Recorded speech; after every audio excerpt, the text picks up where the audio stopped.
Welcome to the eShopperReviews podcast, episode 32. This is the podcast for November 2023. I'm Jenn Ip. And I'm Jake McNeil. For those new to this podcast, eShopperReviews was previously a subreddit on reddit.com where Jake reviewed games on Nintendo platforms with over 2,300 reviews. However, we are currently in transition to a new home, and in the meantime, you can find all of our new reviews on our Patreon, which you can find at patreon.com/eShopperReviews. And all of our content is supported by the kind donations of our Patreon patrons. This month's sponsors are Ben, Andy Miller, Xleen, Homer Simpin, Johannes, Talisa, Francis Ops, Gabriel Coronado Medina, Ilya Zarev, Jared Wark, Christopher Wolf, and Seth Christianfield. Thank you all for helping to keep the reviews coming.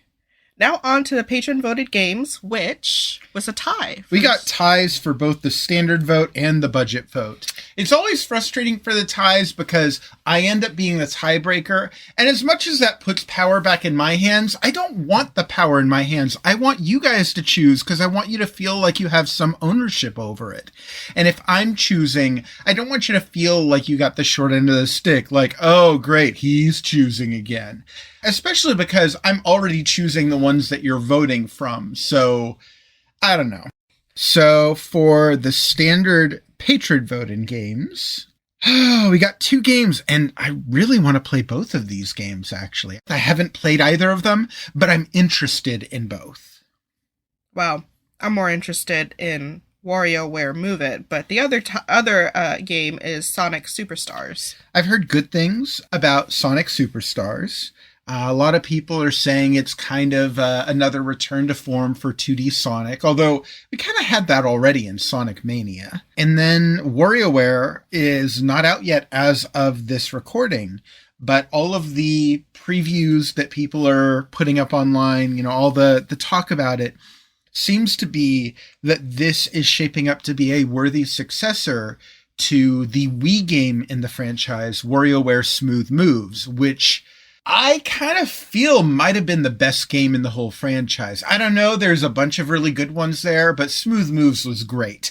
And if we are genuinely looking at another game of that caliber, I feel like that's going to be a must-play game too. So I don't know how I'm going to choose between the two of these, but yeah, they're definitely both tempting me. I will have to choose at least one of these to review in the month of November. If it were me, I would choose WarioWare, but you know. But it's not you. It's not me. I don't know, maybe. The all-patron budget vote, the tie is There's 4 games here, yeah. It's Boom Shine Plus, Bounce House, Golf Hole-in-One, and Latarium OS operating system. Please don't do the operating system. Don't do the OS thing. Just do the other games that are there. We know what Jen's vote would be. Mm-hmm. Are you donating to the Patreon, Jen? No, I just donate my time. Oh, that does count for something. Uh-huh. Okay, I guess aside from Latarium OS, I will pick one of the other 3 games to review sometime in the month of November. There you go. Jen was part of that tiebreaker, and you heard it here first. Latarium OS, despite that it was tied for the winner here, will not be one of the games I review this month. Okay. So if you voted for that game, thank Jen for overriding your vote. Okay, so next month's vote. I should explain this because we did something a little similar a few months ago. A few months ago, I made a ton of games up for a vote, and I had 3 separate votes. And the idea was that these were all games that didn't have review scores on Metacritic, but on other platforms had gotten really high recommendations. And I wanted everybody to get a chance to vote for these games to get reviewed before the end of the year so that they would have a shot at the, you know, game of the year stuff that I do every year. This month I'm doing something similar, but rather than being games that haven't gotten a score on Metacritic, these are games that all got some of the best scores of the year on Metacritic. And I have limited it to only 25 games, or, I mean, there are some that are like a collection like Pikmin 1 and 2, but for the most part, 25 games that I have not yet reviewed on Nintendo Switch that still remain and are the best reviewed games on that system for the year, at least according to Metacritic. And I'm not saying Metacritic's the be all end all of this, but it's something I can refer to and say, this is why I selected these. So, Jen, did you want to go over these, or did you want me to go over all of them?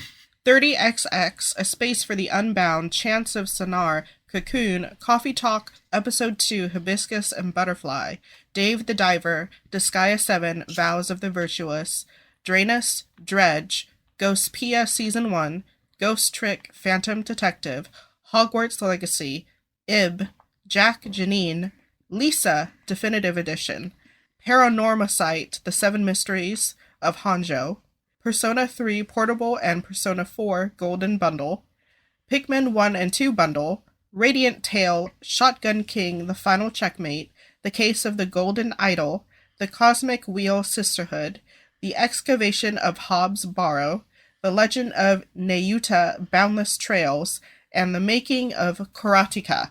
All of these games either got, I want to say it was like an 81 or an 82 score or more on Metacritic for the Nintendo Switch release specifically, or they are upcoming games that got overwhelmingly positive reviews on their prior platforms, but I couldn't technically get a score for on Metacritic because they're not out on Switch yet. And those are specifically Dave the Diver and Hogwarts Legacy, which are supposed to be out within the next month or so, I think. Okay, cool. I'm expecting some performance issues with Hogwarts Legacy, but we'll see. We'll see. Now, again, as I did with the prior vote that I did like this, I'm going to have 3 separate votes for these. One for the $5 and up patrons, one for patrons who donate any dollar amount, and one for patrons and non-patrons alike. And I'm going to add all of these up, and I'm going to select 3 games that are the most voted out of all of these to review sometime in the month of December. And this will be the last major vote before the end of the year, before all of the award stuff that I do in January. So if you really want to see one of these games get a shot at winning Game of the Year or whatever, I mean, I'm skeptical that anything can beat my current choice for Game of the Year, but hey, I'm not going to prejudge. I know there are a lot of games out there that are really great that I haven't played yet. So by all means, go ahead and tell me what you want to see me review. The all-patron budget game vote includes Crimson Song Yuri visual novel, High Cars, Luck Breaker, Nyanzu and Kumakichi Let's Make a Flower Garden, Road Bustle 2, and Tiny Whaley. All right, so let's move on to the highlights. Okay, so what are you starting us off with? Are we going the best, the worst? The worst. The worst. Oh, starting off with the worst. All right, so first off in the worst games category, we have Showtime Vampire Diaries. Out of all of the games that I reviewed that I'm mentioning here, in fact, out of all the games that I've reviewed this month, Showtime Vampire Diaries is the final game that I reviewed for the month. It's also going to be the last review I post for the month, but that's just because I posted 3 vampire game reviews on the same day. You know, it's a Halloween thing. Gotta, do something festive for that, right? Mm-hmm. And I already had the other 2 vampire games reviewed, and I saw this one. I was like, oh, yeah, let's get this out of the way. Let's see if it's worth playing. Who knows? It's got an interesting premise. And that premise is, you are a TV interviewer who's interviewing a vampire, but you got to be careful about your questions because you don't want to piss off the vampire because then he'll do horrible things to you. Okay, interesting premise. Problem number 1. There is no indication what questions will upset the vampire, what questions won't upset the vampire, and his motivations for getting upset vary wildly. Sometimes he'll be upset that you're using casual language instead of being more formal in your interrogation or whatever. Sometimes he'll be upset that you're asking questions that are prying into secretive matters or something. One of the first choices you get, you can ask him one question, which is, just a casual, hey, so what's life like for a bloodsucker like you? And another is something that's similarly casual. And he brushes off the bloodsucker question, but gets upset at you talking casual in the other question. It makes no sense. So everything is a matter of trial and error with this game. You're constantly like, okay, which of these questions will piss him off? I don't know. Second problem is, every time you get a question he doesn't like, you get a game over, have to start all over at the beginning. Third problem is, there is a text crawl at the beginning of every game. It is unskippable, and it goes super slow, which means every time you ask him the wrong question, which will happen a lot because you don't know which questions will upset him, forces you back to the beginning of the game, and you're stuck sitting through this slow text crawl. If you really want to see an interesting vampire story, there's no interesting story here. There's no depth. Everything is poorly written. There's bad grammar. You would be much better off, instead of spending money on this game, just go and watch either the movie or the TV show, What We Do in the Shadows. It's hilarious. It's well written. It's got great characters, and you will enjoy it a heck of a lot more than you'll enjoy this game. Either the TV show or the movie. Both are better than this. Next up, we have 2 games that are about the same. Yeah, these are the Dobby X Escape games. There's Spooky Adventure and Pirate Adventure, and they both share a lot of the same problems. These are point-and-click style graphic adventure games, but they have that issue with you are slowly moving a cursor across the screen in a game that was clearly originally designed to be played with a mouse and keyboard. Ooh. You'll click on something and it'll open a box that has an X in the upper right-hand corner that you need to hit to close it. And so you slowly move over to the thing, then you slowly move over to the X to box, and then you slowly move to the next thing. And on top of that, the characters in these games are paper thin, not interesting at all. The puzzles are sometimes nonsensical. I suppose if you're looking for a graphic adventure game for kids, maybe some kid might enjoy this, but I think they'd be just as likely to get frustrated by it. I gave the Pirate Adventure game a slightly better score because the characters are slightly more interesting and the puzzles are slightly less annoying. But honestly, both of these games are trash. Don't bother with them. Martian Panic.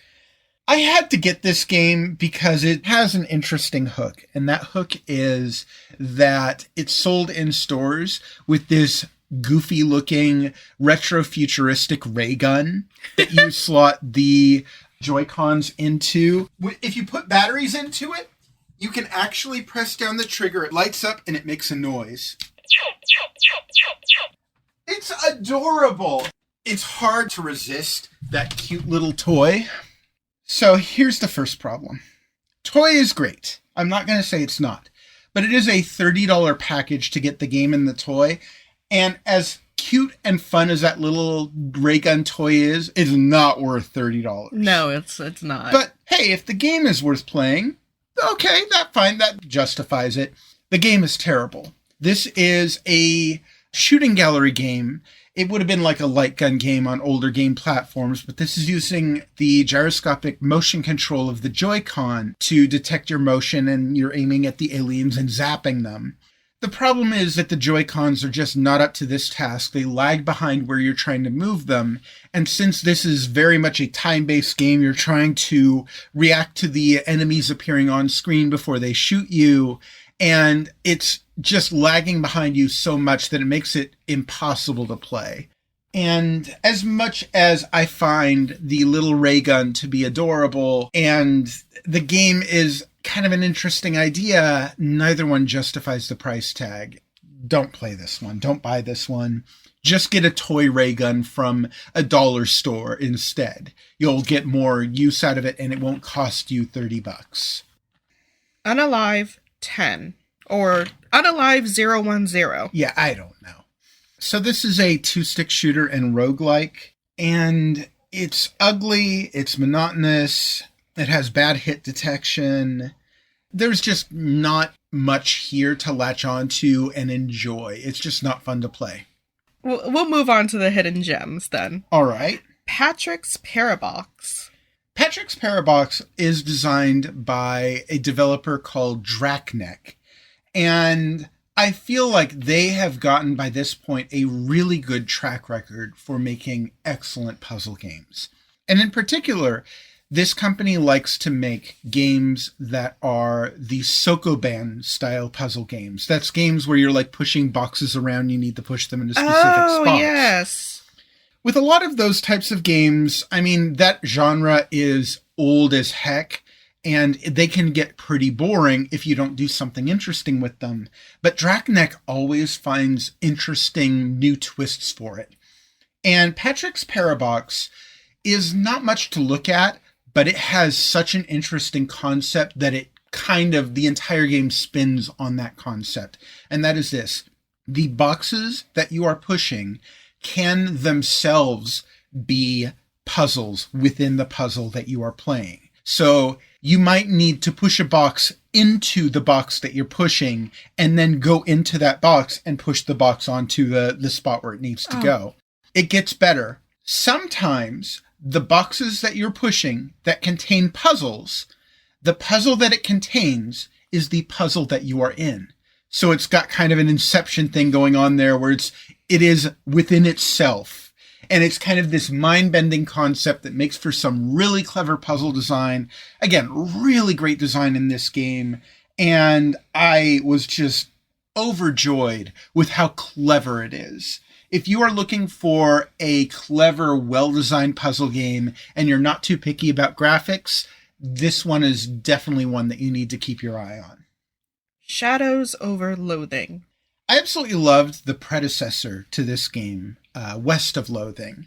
And this game is much the same. It has very simple graphics. It's actually black and white with stick figures, but it's not going for being impressive in that way. It's all a big joke. And where the previous game was a big spoof of Westerns, this game is a spoof of like Lovecraftian style horror. And you're not going to get scared by anything in this game. That's not the point. But it's really making all kinds of ridiculously silly situations based on that kind of mythos. And on top of that, it has some really clever RPG mechanics in it where you have different attributes that not only affect your performance in battle, but also affect the way that you interact with the world around you. Overall, I think it's an excellent RPG, and it's one of the funniest games of the year. It's got a great sense of humor. Undead Horde 2. I really liked the first Undead Horde game. This one improves on it in some ways that I feel like fans of the original might feel a bit iffy on, because the premise of these games is that you're a necromancer who's raising the bodies of your enemies to form your armies. Mm-hmm. And, guiding them around and sicking them on your other enemies. And, once you take them down, you get them to join your ranks. In the previous game, this kind of had a problem attached to it where you were kind of stuck with whatever you killed. So if you kill a certain type of enemy, that's who you're going to have to work with, even if you want to work with this other type of enemy. Undead Horde 2 goes at things a little differently. When you take out enemies, you can use them to summon whatever type of follower that you have access to. And it does mean that you don't get that joy at defeating a really nasty enemy and then getting them to join your ranks. But instead, you have a lot more freedom to form your ranks as you choose. And I think overall that makes for an improved game. Just overall, this combination of, it's like kind of a combination of Diablo and Pikmin in a sense. Oh, okay. And it works pretty well. And as far as like action RPG style games go, yeah, this is well worth playing. WBSC eBaseball Power Pros. I would say compared to Super Mega Baseball and MLB The Show, WBSC eBaseball, it cannot compare to those games. It's not anywhere near as good as those games. It's graphically very simple, and it's got this simple, cutesy 3D art style that's not going to impress anyone. The gameplay is okay. It's not spectacular, but it's okay. And at this point, you might be wondering why I would include it in my hidden gems.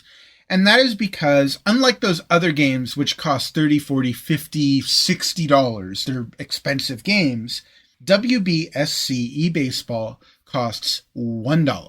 Oh. And while it's not going to compare to the big boys, for $1, it's a pretty darn good baseball game.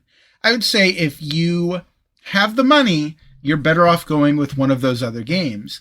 But if you're just looking for a decent baseball game, super cheap, this one's worth the money. Other noteworthy reviews. The first one in this category is Homebody, which I am. Last month, I had multiple patron-voted games.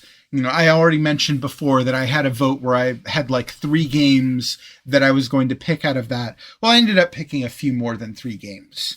One of the games that I picked from the patron-voted games that made it to the top was Homebody. I think this is the one that got the most votes, actually. And Homebody is a graphic adventure with very horror-style elements. In fact, this is patterned after the classic survival horror-style games like Alone in the Dark, Resident Evil, the original Resident Evil, and Clockwork Tower, I think they said was their other inspiration. And this does a really good job imitating that style. In fact, if you want to, you can even choose to use the tank-style control scheme that those old games had, which honestly was terrible, and I don't see why you would inflict that on yourself. But if you're a stickler for the old style, you can do that. Anyway, this game doesn't just imitate those older games. It actually introduces some interesting concepts, like there's a Groundhog Day style loop where your character, you're playing like one of a group of teenagers who's all meeting in a cabin in the woods kind of thing. Although I think they're not teenagers. I think they're like early 20s or something. Anyway, and then you're all beset by a mysterious killer. Except then you wake up and you're at the start of the loop and your character knows what happened, but can't tell the other characters that. There's some sort of force that's keeping them from being able to communicate that to their friends.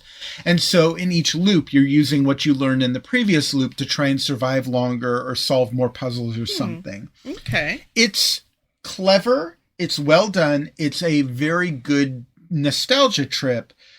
But I feel like in some ways it's too good of a nostalgia trip because some of those clunky old elements of the old survival horror games, I feel like they haven't aged well. Like all the weird nonsensical puzzles, like, oh, I have to restart the breaker, which uses a code with a bunch of dots and I need to change them. And how do I find the answer? Well, I need to go on the computer and play a game of Minesweeper. And the answer to that is what I use to start the breaker. And it's like, who designs houses like this? That makes no sense. It's kind of annoying for people who have fond memories of those classic games that I mentioned a moment ago. You'll seem right at home here. But for people who are used to more modern horror games, it'll just seem nonsensical and might not hit you the right way. So I think that for a certain type of person, you will absolutely love Homebody, but not everyone will love it. Railway Islands Puzzle. This is another patron-voted game. And this one, you are rearranging hexagon-shaped tiles to try and create a contiguous railroad track to go from one spot to another while hitting all the stations on the way. It's not a bad idea. The puzzles are actually pretty nice. The problem is that the controls are absolutely atrocious. It was like fighting this game the entire way to try to get it controlled properly. It has some really great ideas here. There's even a custom puzzle creator, but I just couldn't get past the controls. Startup Company Console Edition. Yet another patron-voted game. Startup Company is a management simulation where you are starting up your own website. And I really like management simulations, but I feel like this one approaches the genre from a direction it just does not work for me. That is, when I play a management simulation, I kind of like some of the more creative elements of it. Like if you're creating a city, I like to be able to design my city in a way that makes sense to me. Or in this, okay, I am creating an office for my company. I'd like to be able to have some say in where the offices go, where I put my employees. And you can decide where to put your employees, But for the most part, that doesn't really matter so much. Where this game places most of its focus is on micromanagement. You are specifically telling each one of your employees what tasks they need to work on, and you need to pay close attention to that because the different types of tasks they work on will determine what you are capable of creating with this website, how you are capable of upgrading it and adding new elements and stuff. The lack of creativity here is disappointing for me, but also the focus on micromanagement, I don't know that I've ever played a management simulation that felt more joyless to me. And I'm not saying it's a bad game. For people who thrill at the idea of checking with each employee and making sure they're all on task and every cog is in their proper spot in the machine, maybe this game will speak to you. It definitely did not speak to me. MetaDude. Yet another patron-voted game. This is actually the budget game for the last month, if I remember correctly.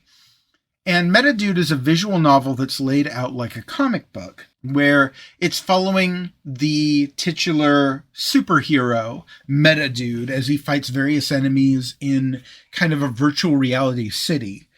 And there are some elements here that I liked. Like, I thought the artwork was very good. I think that MetaDude's main villain, I think his name is Moneyman, is hilarious, but the story is poorly written to the point where it's often nonsensical, and it seems like you're reading the story where bits have been like cut out and it doesn't make any sense why you went from point A to point B. Like, I remember one of the episodes, or no, they call it issues, like, issues of a comic book. One of them, he's spying on, I think it's Whaleman, who's like a mob boss, and Whaleman catches him and, shoots him with a jet of water.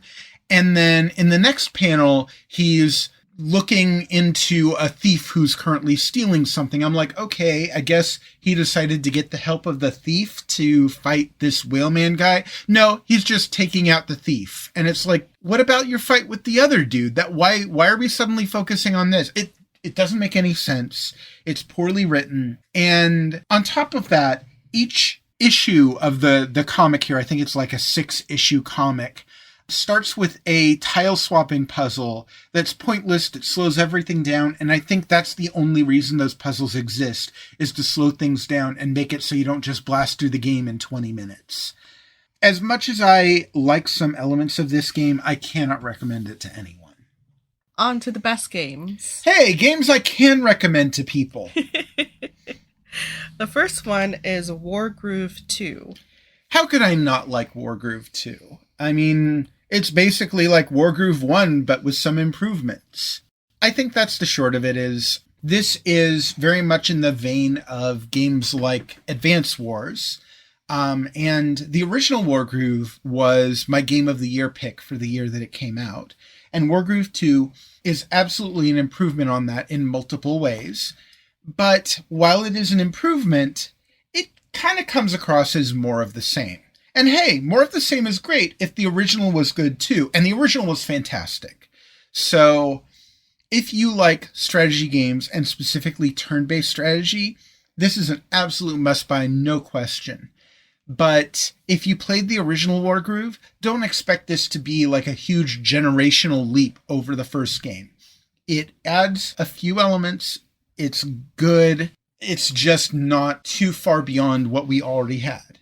But if you enjoyed what we already had, this is more of that. Go for it. It's great. Super Mario Bros. Wonder. And right now, maybe some people who are listening are booing me because I didn't list this game as my favorite game that I reviewed this month. Oh. I really liked Super Mario Bros. Wonder, and I agree with people that say that this is the best 2D Mario game that we have had since the Super Nintendo era. But I kind of look at that from a different direction. I don't look at that as to say, oh, this is about as good as those games were. I look at that to say, well, this is better than the new Super Mario Bros. Games. I don't think it's on par with the likes of Super Mario World, Super Mario Bros. 3, and Yoshi's Island, but it's very, very good. And in particular, the new wonder mechanics, where you touch a wonder flower and something bizarre happens, really adds a fantastic element to the game where you never know how the level is going to change or transform when you hit that point. And the game finds all kinds of fun things to do with it to completely upend your expectations. That element in and of itself really makes for a truly excellent addition to the gameplay here that keeps things fun and interesting and adds variety. Advance Wars 1 and 2 Reboot Pack. Well, I just mentioned Wargroove not too long ago, and here is the series that inspired it. It took us long enough to get Advance Wars 1+2 Reboot Pack. So now we are multiple years later and finally got this game to see release, and it's very, very good. The problem is, in the time since we have gotten the Wargroove series, and that series has all kinds of other features that aren't in this game, like the ability to create your own campaigns that you can share online. I think that Advance Wars 1+2 Reboot Pack is an excellent remake. It is a wonderful pair of games. And again, if you like turn-based strategy, an absolute must-have. It's just less of a must-have than Wargroove is. Super Mega Baseball 4. I love the Super Mega Baseball games. They are kind of a cartoony take on baseball games, but still very family-friendly. They got a lot of depth. And Super Mega Baseball 4 is another good one of those. It doesn't really do too much to change up the formula of the series. It's going to feel very familiar to fans who have followed this series. But if you are new to the Super Mega Baseball franchise, this is a great place to start. If you already got Super Mega Baseball 3, I wouldn't say that this is a must-have game because it's just going to be kind of a very incremental upgrade on what you already had. But it's still very good, very well worth playing. Blasphemous 2. I didn't really appreciate the original Blasphemous. Something about it just didn't click with me. And it's kind of a Metroidvania combined with a Souls-like design where you have to be very careful about how you fight enemies and you have to be precise in your timing and all of that. But it also has a Metroidvania-style map design. And this game does much the same thing, but I feel like they've added enough good new elements and they have improved on things so much that it's hard for me to deny that this is just a really excellent game within the genre. Again, it's not going to appeal to everyone. It has kind of this Catholic-inspired imagery combined with a lot of extreme violence and stuff, and I feel like that combined with the high difficulty level is not going to appeal to everyone. But if you do like that kind of stuff, this is an absolute must-have. All right, so onto some housekeeping. Mm-hmm. The Nintendo Switch Online Expansion Pack's Nintendo 64 app includes Mario Party 3. This game got released fairly late into the month of October, and I reviewed it, and my thoughts on this game are basically, I feel like it is the best of the Nintendo 64 Mario Party games, but it's also the most forgettable. It doesn't really have strong theming. It does have very good mini games. So if you're looking for a Mario Party style game and you already have Nintendo Switch Online expansion pack, absolutely get this game, play it. You know, it's a good one to play with friends. But it doesn't hold a candle to more recent games in the series, including ones that we have on Nintendo Switch. So, good. And, I mean, if you already have the expansion pack, it's not going to cost you any more to get it. But I don't think that it's adding a lot of value here. So a couple of things that have happened in the past month and a half or so. Mm-hmm. Nintendo announces the discontinuation of online services for Nintendo 3DS and Wii U in early April 2024. This is sad to hear, but I don't think it comes as a surprise, especially since they have already stopped selling games on the respective eShops for those systems. So the impending doom for both of those platforms is apparently nigh. Yeah, the other one that makes me very sad and a bit angry Nintendo implements restrictive new rules for fan tournaments, and this includes strict guidelines for the number of competitors, amounts to be charged, prices of spectator tickets, prize sizes, and merchandise sales. Yeah, they've pretty much put so many restrictions on fan tournaments that any reasonably sized tournament it's going to kill it outright. I mean, they've already been butting heads with the Smash Brothers fan community, and this is pretty much guaranteeing that we're not really going to see any kind of Nintendo tournament community at this point. So the thing that I've disliked about Nintendo is its treatment of the fan base. Nintendo loves to talk up a good game about how they really want to bring people together and get people playing together. Oh, but only do it the way we want you to do it. Which I don't understand. So, why would you want to do that? I do understand it, and it makes sense, but it doesn't. So here's the thing. Nintendo is very protective of their image. They're very protective of how their games are played. Like, go back to the original Nintendo Entertainment System, and they sued the heck out of the makers of the Game Genie, which was a cheat device you could use to get infinite lives in your games or jump higher or whatever. It didn't let people copyright games, or, it didn't break any laws or anything, but Nintendo still didn't want them to exist because it let people play their games the way that they didn't want them to be played. And Nintendo has always been like that. They have a specific idea for how they want you to play its games. And maybe it's because they want to maintain a certain perception about all of their licenses and everything. Or maybe it's a control thing where they want to make sure that they have a control over all of their players, which is kind of gross. On the other hand, to some extent, you can kind of understand why they would want to exert this.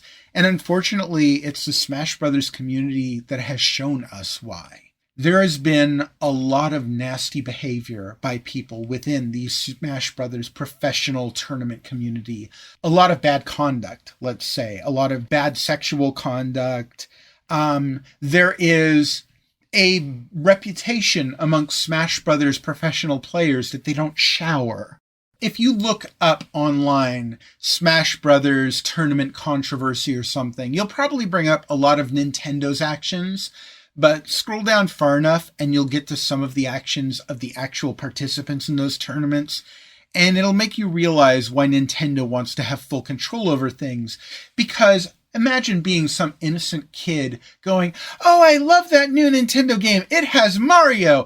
Oh, there's a tournament. Cool. I can play Mario and I can beat up all the other players. Yeah." And you go there and you're just treated horribly with the, and by the community built around this product that has Nintendo's name in bright lights at the center. You can see how Nintendo wouldn't want that. Okay, yes. Okay, that I can definitely see. Now, I don't think that makes it right.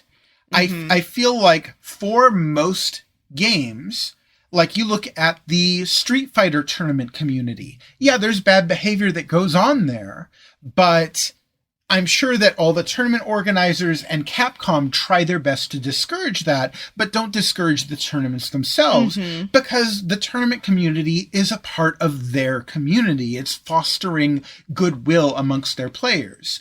You look amongst, other fan tournament communities, and it's like the ones that are treated the best by the company tend to foster more fan love for the series, and ideally, that translates into better sales and just better communication between the players and the company. Overall, it's usually, I feel like, for the best, not to try and stamp down on these tournaments, but to try and work with them and make sure that they're operating in a way that makes sense, that's treating everyone right.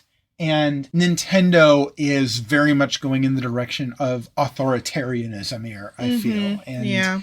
It's sad. It's really unfortunate. It means that moving forward, there's a very good chance that we just won't see any more Super Smash Brothers tournaments, despite that there's a lot of community love for it.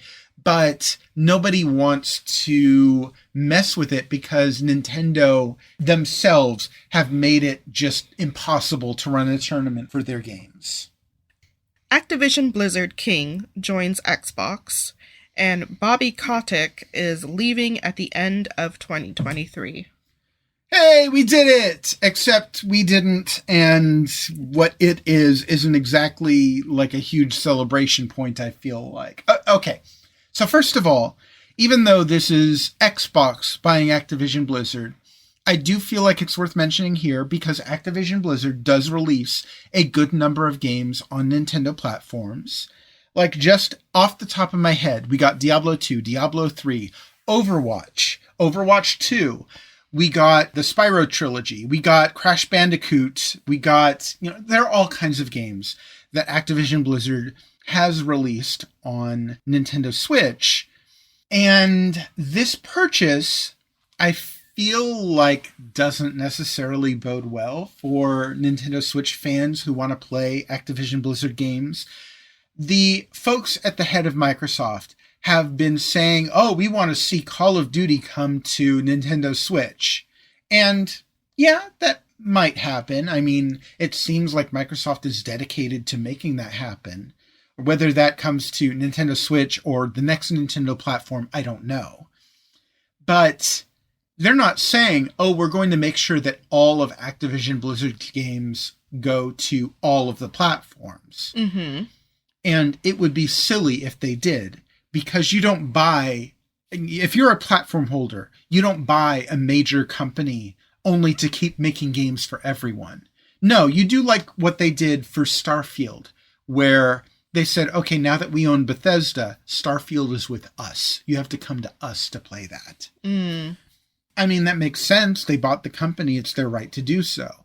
But if you're a Nintendo fan, you should probably be looking at this and saying, at this point, there's a good chance that we're going to start to see fewer and fewer and fewer games from Activision Blizzard coming to our platform. The other side of this, the one that we've talked about a fair amount over the years, is all of the abuse and stuff that has happened at Activision Blizzard. Yeah. And a lot of people, I feel, were very hopeful that Microsoft purchasing the company might make for a change in this. And the fact that Bobby Kotick is leaving the company at the end of the year might make you more hopeful of this. Oh, they're getting rid of the worst guy that's been a part of this problem. But number one, he's just one guy. Number two, neither Microsoft nor Activision Blizzard has really made any significant statements about how they're going to change the company's culture to avoid the kind of horrible things that have happened before. Yeah, but from a human resource standpoint, I can see them not wanting to make a statement about it, and maybe there's internal communications that the public isn't privy to, but I don't know. There's another thing that makes me think I really want to hold off on celebrating here, even for the sake of the employees. Mm-hmm. There was a news story that came out recently where a trans employee at Bethesda, which is also owned by Microsoft, complained that they were discriminated against and blackmailed when they were struggling with their problems with Bethesda. Mm-hmm. And it's like, if that's the kind of problems that a current subsidiary of Microsoft is having, why should I have any hope that another new subsidiary will see any difference there? We can only hope. I mean, we can hope, but don't have any high expectations. These are all companies that are ultimately still primarily interested in making money. And being nice to your employees isn't often the best way to make money, unfortunately. No, it's not. And unless there's some laws in place, or maybe, their revenue gets hit hard enough, they'll change, but I don't have high hope for it. Yeah. And on top of that, if memory serves, I think Microsoft was one of those companies that laid off a ton of employees earlier in this year. Again, just for their bottom line. And it's like, that's your livelihood that you're talking about. Yeah, it's disgusting. Yeah. So I hope that this makes for good new things for Activision Blizzard, but I don't expect it to. I hope that I will be delightfully surprised, but I don't expect to be. Unity's former CEO steps down. I think his name is pronounced John Riccitiello. Riccitiello? I don't know. Oh, God. I want to say I called it. In the last podcast, I think we talked about this, and I specifically said, if Unity wants to regain some of the trust that it has lost in its recent terrible moves, it's got to drop some of its leadership.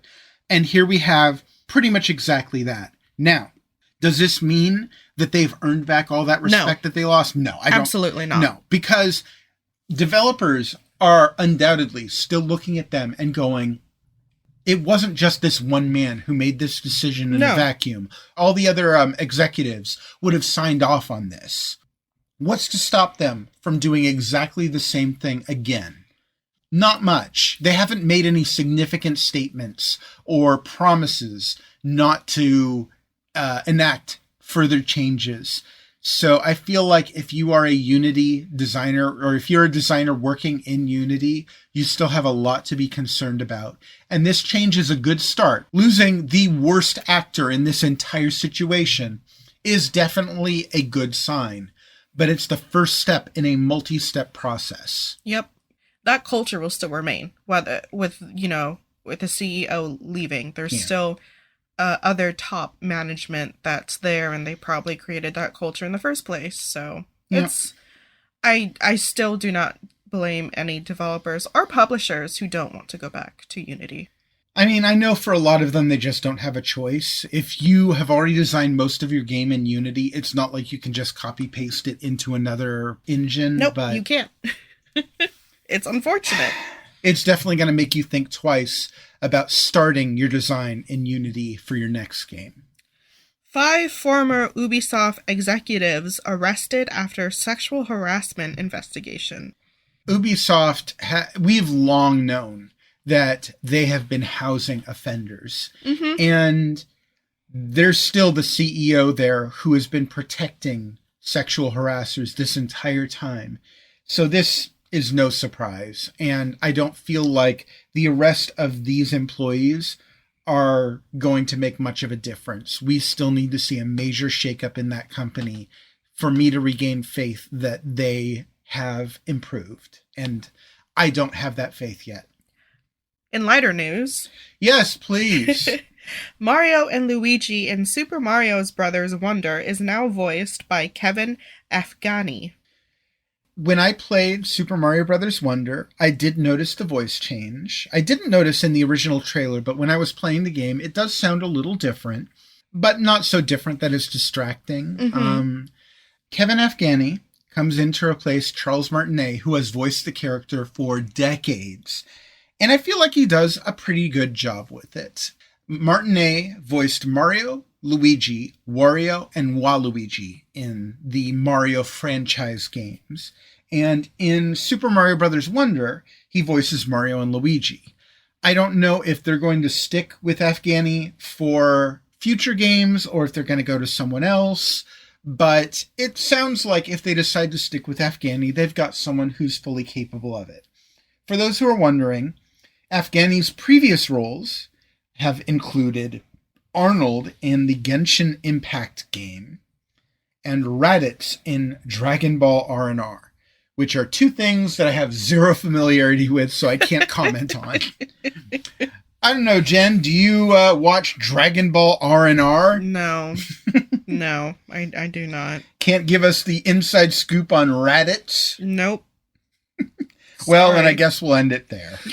Well, that wraps things up for this month's eShopperReviews podcast. There's going to be a lot of changes coming in the new year, including eShopperReviews. I would say before the new year, actually, but I'm getting ahead of myself. Suffice it to say, come back next month. We might have some interesting things to talk about then. And I'll leave it at that.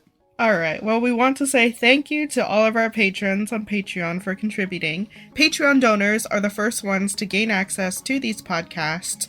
And if you are interested in becoming a donor, please check out our Patreon page at patreon.com/eShopperReviews. And once again, if you're curious to read any of the reviews or content mentioned in this podcast, you can find these all posted free for all to access at no cost on our Patreon page. This has been Jenn Ip. And Jake McNeil. We'll see you next month, and in the meantime, we both hope you found this content helpful and enjoyed some good games. Catch you all next time. Later.